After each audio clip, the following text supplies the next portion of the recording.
નમસ્કાર દર્શક મિત્રો, @ગુજરાતમાં આપનું સ્વાગત છે। શ્રાવણ માસમાં ઉત્સવોનો મોસમ જામતો હોય છે, પરંતુ આજે અમે તમને એક એવા ઉત્સવ વિશે જણાવીશું કે જે વિશ્વભરમાં, ગુજરાતભરમાં માત્ર ને માત્ર ભરૂચ જિલ્લામાં જ ઉજવવામાં આવે છે। 250 વર્ષની ઉપરાંતથી ભરૂચમાં ઐતિહાસિક મેઘરાજાના અનોખા ઉત્સવની ઉજવણી કરવામાં આવે છે। અષાઢ વદ અમાસથી મેઘરાજાની માટીની પ્રતિમા બનાવવામાં આવે છે અને મેઘરાજાનો ઉત્સવ શ્રાવણ વદ સાતમથી દસમ સુધી શ્રદ્ધાભેર ઉજવવામાં આવે છે। આ ઉત્સવ સાથે એક દંતકથા જોડાયેલી છે। ભરૂચમાં જ છપ્પનિયા દુકાળ વખતથી શરૂ કરેલી આ પરંપરાને આજે પણ ભરૂચના ભોઈ પંચ સમાજ દ્વારા જાળવી રાખવામાં આવી છે।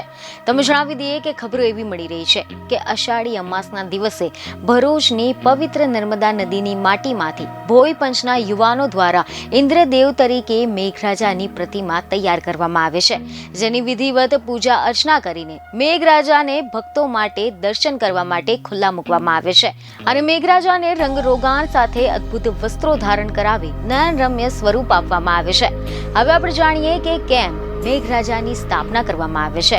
તો આ સાથે એક દંતકથા જોડાયેલી છે અને આ દંતકથા અનુસાર 250 વર્ષ પહેલા છપ્પનિયા દુકાળના પગલે સમગ્ર સમાજના લોકોએ મેહુલિયા વરસાદને રીઝવવા માટે ભજન અને કીર્તન કર્યા, પ્રાર્થનાઓ કરી, યજ્ઞ પણ કર્યા હતા, પરંતુ તેમ છતાં પણ વરસાદ વરસે તેવા કોઈ પણ અંસાર દેખાતો ન હતો, જેથી તે સમયે ભોઈ પંચના લોકોએ વરસાદ વરસે તેના માટે ઇન્દ્રદેવ તરીકે મેઘરાજાની માટીમાંથી પ્રતિમા તૈયાર કરી હતી અને સંકલ્પ કર્યો કે શ્રાવણી દસમ સુધી જો વરસાદ નહીં વરસે તો મેઘરાજાની ઇન્દ્રદેવ તરીકે સ્થાપિત કરવામાં આવેલી આ પ્રતિમાને ખંડિત કરવામાં આવશે અને સમગ્ર શ્રાવણ માસ દરમિયાન ઇન્દ્રદેવ તરીકે સ્થાપિત મેઘરાજાની પૂજા અર્ચના કરી અને મેહુલિયાનું આગમન થાય તેવા તમામ પ્રયાસો કર્યા હતા અને તેવામાં શ્રાવણી દસમે ઇન્દ્રદેવ તરીકે સ્થાપિત મેઘરાજાને ખંડિત કરવાનો સમય આવી ગયો।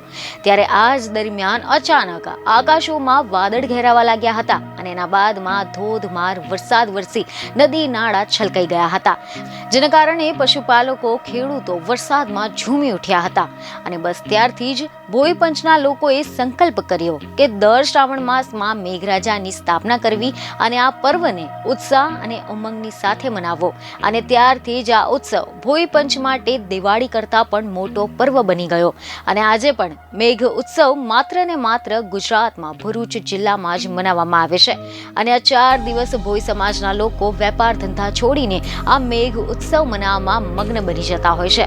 આ વખતે પણ મેઘરાજાની માટીની પ્રતિમા શિલ્પકળાના બેનમૂન સુંદર નમૂના રૂપ અજોડ છે।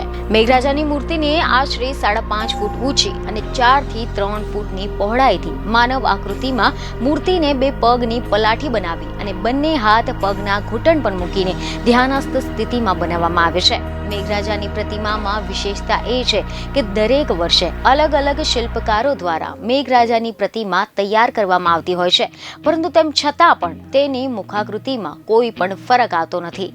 બીજની ખબરો સાથે ફરી મળીશું। ધન્યવાદ।